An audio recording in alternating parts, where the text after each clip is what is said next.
Mon, alam ng lahat na hindi pa nakakatikim ng pagkatalo si Floyd Mayweather sa kanyang professional career at di rin ito nabigo pagdating sa Mind Games.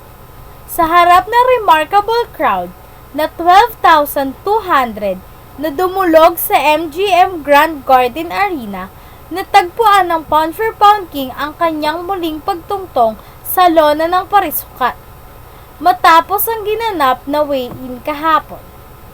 Si Mayweather ang nananatiling paborito upang mapalawig ang kanyang record sa 45-0 at muling kolektahin ang isa pang W ngayon. Ngunit, di dapat ito makumpiyansa, lalo pa at naghanda ang kanyang kalaban na si Saul Canelo Alvarez. Ang gamemanship ni Mayweather ay sadyang kasaysayan na, kung saan ito ay ginagawa niya sa lahat ng kanyang kalaban, partikular sa mga binibitiwang bigwas. Ngunit, di naman pinatulan ng 23 anyos na si Alvarez ang mga patibong ginawa ni Mayweather, lalo pa at nasa harapan sila ng libo-libong boxing fans. Nagbiruin ng pound for pound king para hawakan ang kanyang championship belt ni Alvarez para sa photo op. Di gaano ito pinansin ng Meksikano, kung saan ay mas minarapat niyang makipaglaro sa crowd. Hindi nagtagal, ipinamalas ng 36 years old ang kanyang typical barrage ng verbal jabs nang magharap ng muka sa muka ang dalawa. Ngunit, di pa rin ito pinansin ng seryosong si Alvarez. Sadyang underdog si Alvarez kung saan ay pumuntos ang odds sa negative 270 over positive 220. Ayon sa vice-presidente ng MGM Race and Sport Book, that 13-year age gap is significant, and the fact that Canelo has never lost will encourage plenty of money for the underdog.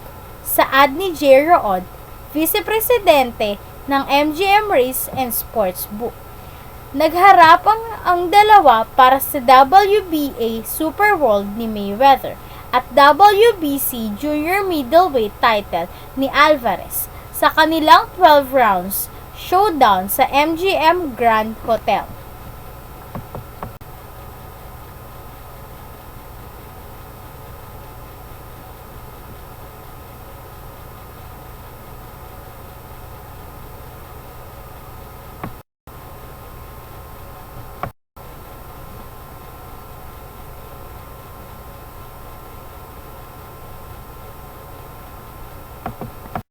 Ang nine-time NBA All-Star na si Gary Payton at maalamat na college coach na si Rick Pitino ang dalawa sa mga bagong nailuklok sa 2013 Basketball Hall of Fame.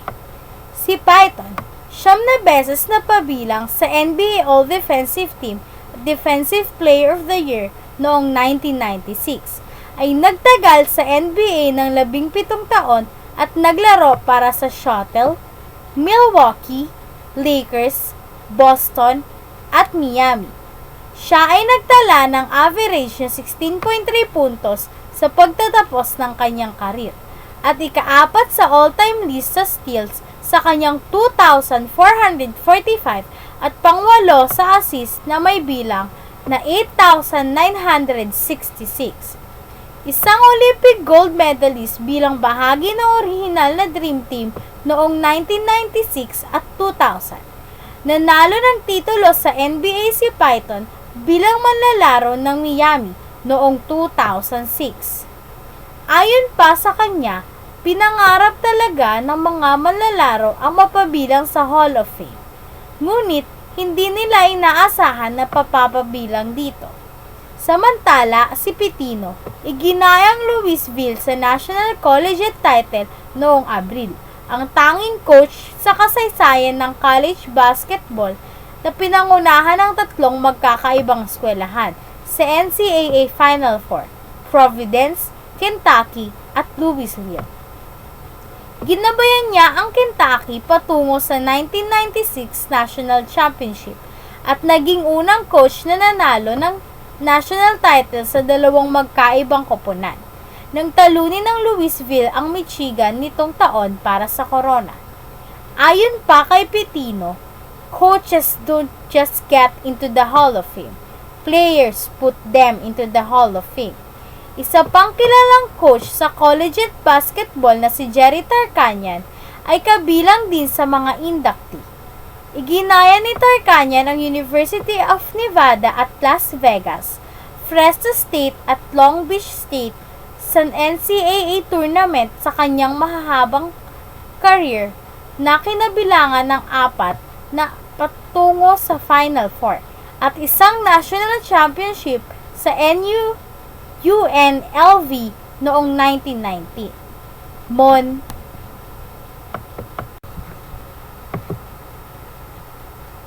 Naunsiyami ang University of Santo Tomas matapos silang biguin ng National University 16-21, 17-21 sa finals ng UAAP Season 76 Men's Beach Volleyball na ginanap sa UE Caloocan Sandcourt. Sa kanilang pagkapanalo, nagamit ng Bulldogs ang back-to-back championship. Tinapos ng tambalan ni Edwin Tolentino at Josephine Ritipay ang laro sa loob ng 34 na minuto upang ganap na matapos ng Bulldogs ang serye. Sa kabila ng kanilang pagkatalo, hindi na rin masama ang nangyari para sa USC Tigers pair ni Markil Alfafara at Chris Roy de Guzman, matapos nilang tumapos sa pinakahuli noong nakaraang taon. Nakopo din ni Tolentino ang parangal bilang season MVP habang nakamit naman ni de Guzman ang karangalan bilang Rookie of the Year. Ang naturang laro ay dapat ginanap noong nakaraang Lunes, ngunit ito ay pinagbaliban dahil sa masamang lagay ng panahon. Bunga ng tagumpay, humanay ang NU bilang ikatlong koponan na mayroong 2 beach volleyball title kasama ng Far Eastern University at ng tinalo nilang UST. Balik sa inyo, Mon.